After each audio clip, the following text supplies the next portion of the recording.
tout le monde, je reviens dans 2 secondes. Regardez, je vous ai mis la déco de Noël. J'ai juste oublié un truc, j'arrive tout de suite.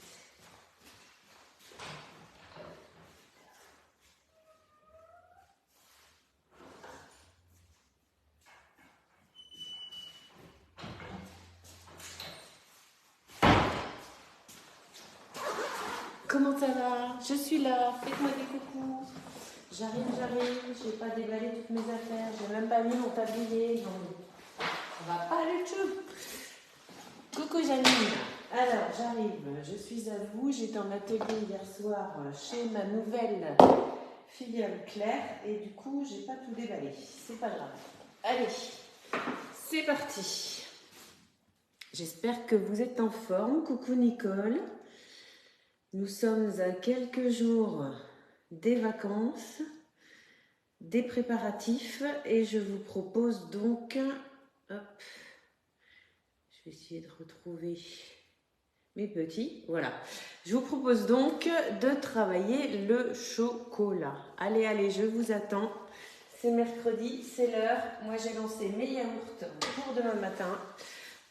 J'ai échangé avec Maryse tout à l'heure qui vient de recevoir sa super machine et ça m'a donné envie de refaire des yaourts et cette fois en version citron. Je teste. Alors, les petits chocolats ou les grands chocolats. Coucou tout le monde. Alors, déjà, on va commencer par allumer son four à 100 degrés.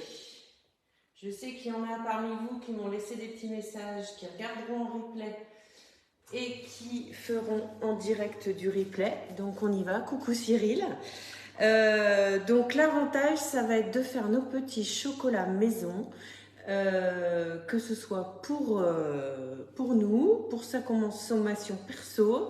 Là, c'est au moment des fêtes, c'est sympa parce qu'on va pouvoir faire des petites préparations pour ces tables de Noël, de jour de l'an, et aussi des petits sachets pour offrir. Donc ça, c'est super sympa. Et du coup, je vais faire double effet qui se coule. Il y a une recette que je voulais tester depuis un moment, mais c'est vrai que j'évite de manger du chocolat tous les jours. Donc, c'est l'occasion pour faire mes petits paquets de Noël. Je vais essayer de faire des tablettes à casser dans le grand moule rectangulaire familial. Vous pouvez aussi, si vous êtes moins nombreux ou moins gourmands, le tester dans le moule carré. Alors, il y a une recette sur le club dans laquelle on nous dit d'utiliser 1 kg de chocolat. Alors moi, je ne vous cache pas que je vais faire mon test à moi et je vais en mettre un petit peu moins, voire beaucoup moins, parce que je ne veux pas me retrouver avec une tablette de 2 cm d'épaisseur et je vais pouvoir la casser comme j'ai envie. Donc je vous remettrai bien sûr avec les recettes du jour les quantités, enfin le lien de la recette sur le club, mais je vous ferai part des quantités que j'ai utilisées pour mon test à moi. Mais donc ça sera en parallèle après. Du coup, j'en ai partout dans le moule rectangulaire familial. Donc, il peut vous servir pour vos gratins, vos lasagnes, etc., etc. Je vais faire un test aussi dans le moule 12 formes de Noël parce que ça peut faire justement des gros petits chocolats bien gourmands, bien sympas. J'ai déjà testé avec un biscuit, mais là, j'aimerais tester juste le chocolat. Soit pour mes décos de bûche, ça peut être très sympa à mettre au bout de la bûche ou sur la Coucou Cathy, pour mettre au bout de la bûche, pardon, ou sur le plat de service de la bûche. Et le moule principal du jour pour vos mendiants, ça va être le moule mini tartelette. Alors, on m'a fait une réflexion très, très maligne au marché de Noël où j'étais dimanche. Où j'ai utilisé le moule mini muffin pour faire ma nouvelle recette inédite de croque-canard. Donc les fans, les fidèles qui reçoivent mes recettes en mode VIP, vous avez déjà eu sûrement le croque-canard et toutes celles et ceux qui passeront commande d'ici la fin de l'année, j'y reviens après, ou d'ici Noël, auront la recette du croque-canard pour faire pour les fêtes. Et du coup, le croque-canard, au lieu de le faire dans sa version traditionnelle que je proposais au départ dans le moule grand rond, pour le marché gourmand, je l'ai fait dans le moule mini muffin. Et pour celles et ceux qui sont équipés du moule mini muffin et pas du moule mini tartelette, en fait, on a quasiment le même diamètre. Donc, coucou Manon. Si on fait les mêmes quantités dans le moule mini muffin, il faudra juste faire un peu plus attention au moment du démoulage. Mais ça devrait faire à peu près la même chose. Alors, je vous rappelle deux choses avant de commencer. Les commandes je vais y arriver, les commandes atelier, les commandes via votre super conseillère s'arrêtent très très bientôt si vous voulez être livré, coucou Alex, si vous voulez être livré avant Noël, donc il faut me faire signe ce soir absolument. Parce que moi, je valide demain, grand maximum, ma commande. Ça, c'est pour toutes les personnes qui sont pas loin de chez moi et qui souhaitent se faire livrer par mois avant que je parte la semaine prochaine. Fin de semaine prochaine. Donc, pour être sûr d'être livré et que j'ai le temps de vous livrer, il faut me faire signe ce soir, absolument. Pour que je valide demain matin, dernier délai. Et ensuite, pour les personnes qui sont loin et qui commandent sur la boutique ou qui sont retardataires et qui veulent commander sur la boutique, vous avez jusqu'au 18, donc c'est lundi prochain, inclus pour normalement être livré dans les délais avant les fêtes. Donc il est encore temps de vous réveiller. Et jusqu'au 20, donc encore 2 jours après la date limite, vous bénéficiez des frais de port gratuits à partir de 59 € de commande. Donc c'est maintenant.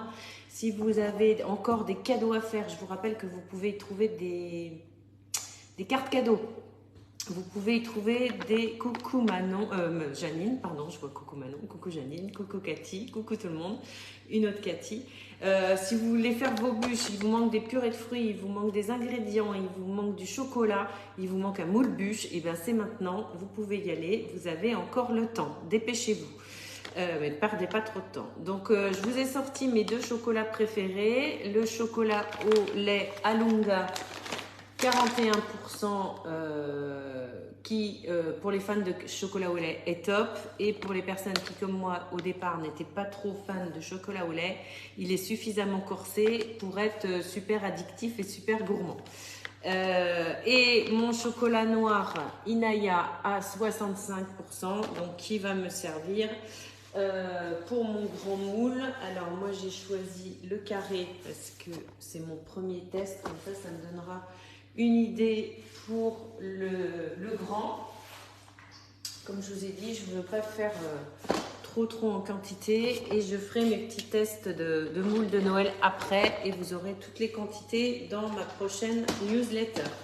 Je rappelle aussi toutes les personnes qui m'envoient des petits messages en me disant qu'elles ne reçoivent pas mes mailings de recettes. Je suis désolée, c'est pas de ma faute, c'est le serveur pour envoyer ou pour recevoir les recettes qui bug par rapport à certaines fournisseurs de messagerie. Donc, quand vous ne recevez pas, Janine, j'ai bien noté, hein, j'ai un peu de retard, mais je vais envoyer ça avant la fin de la semaine. Je vais retransférer tout ça à tous ceux qui n'ont pas, qui ne reçoivent pas mes mails. Donc, surtout, si vous voulez recevoir mes recettes, envoyez-moi un petit message privé. En commentaire, c'est moins facile, mais en Messenger, comme ça, je pourrais vous répondre et vous les transférer au plus vite. Alors, on va faire le test avec... Attendez, parce que j'ai fait mes notes. C'était 500 grammes pour le rectangulaire, donc j'ai dit 300 pour celui-là. Je recommence. Je fais vraiment mes tests et je vous raconterai le résultat. Coucou Nicole, notre Nicole, coucou Arlette. Hop. Et par contre, pour les mendiants, pour la version mini, là, je vous assure un résultat garanti parce que les proportions, je les connais par cœur. Hop. Allez, on y va. 300. Non, combien j'ai dit? Si, c'est ça. 300. L'idée, c'est que ça soit pas trop épais pour se casser facilement en plaques et pour se croquer facilement, mais que ça ne soit pas trop fin pour bien réussir son démoulage. Coucou Angela! Coucou, c'est gentil de passer par là, copine. Alors, donc, je mets ça directement au fond de mon moule. Je vous explique tout. Donc, l'avantage de travailler avec des pistoles de chocolat. Déjà, c'est qu'on a une super marque, super professionnelle de chocolat, la marque Barry, qui va nous permettre de travailler le chocolat de haute qualité et d'avoir un super résultat. Donc c'est super facile, vous voyez, à utiliser. On a des pistoles de 1 gramme. Donc si vous avez vraiment besoin, comme juste après je vous montre, de savoir combien de grammes vous avez, c'est super facile. Allez, je vous mets ça sous le nez, ça va vous faire baver. L'idée c'est que, hop, donc déjà on préchauffe son four à 100 degrés, je ne sais pas si je vous ai dit. Et je vais mettre dans mon moule mini tartelette 5 grammes de chocolat, donc 5 pistoles de chocolat noir dans chaque empreinte. 1, 2, 3, 4, 5, 1, 2, 3, 4, 5, 1, 2, 3, 4, 5. Et on laisse le four à 100 degrés. Donc le chocolat n'aime pas les hautes températures. Mais en le mettant 5 minutes à 100 degrés, vous allez voir, ça va juste lui donner le temps de fondre et d'être super facile, hop, à utiliser. Allez, j'en fais pas plus, c'est juste pour vous montrer. Je ferai le reste après. Et je peux faire la même chose avec les pistoles de chocolat au lait. Par contre, allez, je mets 5 minutes. Hop. Donc c'est super rapide à faire. Si jamais vous utilisez du chocolat en tablette, c'est tout à fait possible. Par contre, faites très attention. Si vous n'avez pas l'habitude de travailler le chocolat, prenez bien du chocolat en supermarché, des tablettes de chocolat pâtissier, pas du chocolat à croquer. Ça fera pas du tout le même résultat, voire ça marchera pas du tout. Donc vraiment du chocolat pâtissier. Vous avez les marques Nestlé Dessert ou les marques du nom de l'enseigne du supermarché. Ça peut très bien marcher. Les inconvénients, c'est que faites attention surtout au poids de votre tablette, parce que avant, mais ça c'était avant, les tablettes faisaient toutes 200 grammes, sauf que maintenant faites bien attention de vérifier, puisque si vos tablettes sont moins lourdes, forcément chaque carré ne fera pas le même poids que prévu. Donc vérifiez bien les poids. Et donc l'idée c'est de mettre un carré de 5 grammes normalement par empreinte de mini tartelettes et de casser sa tablette en petits carrés. Donc ça, c'est pas forcément pratique. Les autres avantages de nos chocolats super pro, c'est que c'est en sachet d'1 kilo, mais qui a une durée de vie assez longue, puisque là, je l'ai acheté après l'été et ça va jusqu'à l'été prochain 2024. Donc, vous voyez, il ne reste plus que ça. Donc, il y a de quoi faire. Et qu'en plus c'est en sachet refermable à l'abri de la chaleur et de la lumière, donc ça se conserve super bien. Et en plus c'est une super haute qualité de chocolat, donc ça va fondre super bien et ça va se travailler super bien pour faire tous vos chocolats de couverture. Donc là ça me paraît un peu juste, mais je vais quand même rester là-dessus et je le fais fondre juste après l'autre pour vous montrer. Alors, les mendiants, je vous partagerai aussi 2 autres recettes. Donc, ça en fait 3 avec la première dont j'ai parlé tout à l'heure. 2 autres, coucou la Belgique. Coucou Nadette, je viens de voir passer. Coucou Bernadette, il y en a une autre. Ouais, la Belgique est en force. Marie-France, coucou. Du coup, je vous passerai donc 3 autres recettes de petits chocolats. Les Florentins que j'ai retesté et re-retesté en atelier hier soir chez Claire, c'était vraiment super sympa, ça a beaucoup plu, que vous pouvez faire soit en version chocolat au lait, soit en version chocolat noir, même peut-être chocolat blanc, vous pouvez tester. Moi je trouve que c'est un peu trop sucré, mais c'est possible. Et une autre recette de croquant chocolat aux amandes qui est très sympa aussi, que vous pouvez faire dans les moules mini tartelettes, ça sera très sympa aussi. Et je suis en train de penser ce que j'ai partagé hier soir. Donc sur les Florentins, on est sur une base de fruits confits. Soit un mélange, soit en fruits unifruits, comme vous voulez. Et si vous avez des questions, posez-les maintenant. Hein. Je ferai un plaisir de répondre quand vous quand j'aurai fini le live. Vous avez sur la boutique aussi, c'est juste un pur bonheur rien qu'à les sentir. En même temps que vos pistoles de chocolat, vous pouvez prendre des myrtilles confites. Elles sont juste délicieuses, extra pour mettre justement dans vos gâteaux ou dans vos petits chocolats. Et tout ça pour vous dire que oui, je n'ai pas encore eu le temps de les faire, mais je vais faire mes oranges confites en bâtonnets pour faire des orangettes, mais coupées en tout petits morceaux dans les florentins ou même sur les mendiants. Ça peut être une super idée. Orange chocolat, ça marche très très bien. Et sinon, vous avez aussi les mélanges fruits secs pour pain. Alors c'est pour le pain, mais pas que, puisque dans les mélanges de fruits secs, on a des noisettes, des morceaux de noix, des raisins secs, des morceaux de cranberries, des morceaux d'abricots secs que vous pouvez lier avec des amandes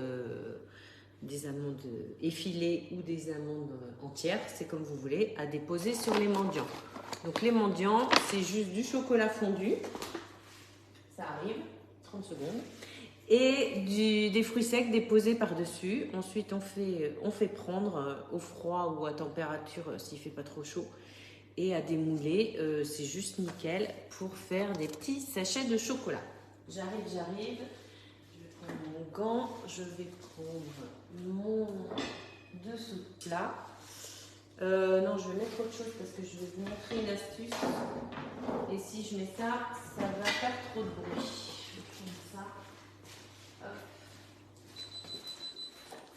Hop, nickel, synchro au top. Je vais continuer avec mon four à 100 degrés. Je vais laisser, hop, je vérifie juste si c'est bon. Ça me paraît pas mal. Je pense que c'est bon. Je vais mettre ça tout de suite. En attendant, je vais enfourner ça 5 minutes aussi. Je pense qu'il faudra un petit peu plus longtemps. Mais pour être sûr de ne pas surchauffer mon chocolat, je ne vais mettre que 5 minutes dans un premier temps pour vérifier. Je reprends ça. Donc l'idée, vous voyez, quand on sort le chocolat du four, vous avez encore quasiment la forme des pistoles. Donc il suffit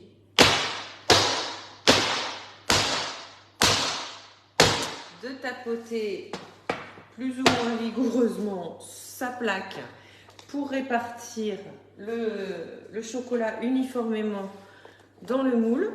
Comme ça, pas besoin de badigeonner au pinceau. Je vous remontre sans me brûler. Voilà, juste en tapotant, on se retrouve avec le chocolat bien étalé au fond de l'empreinte.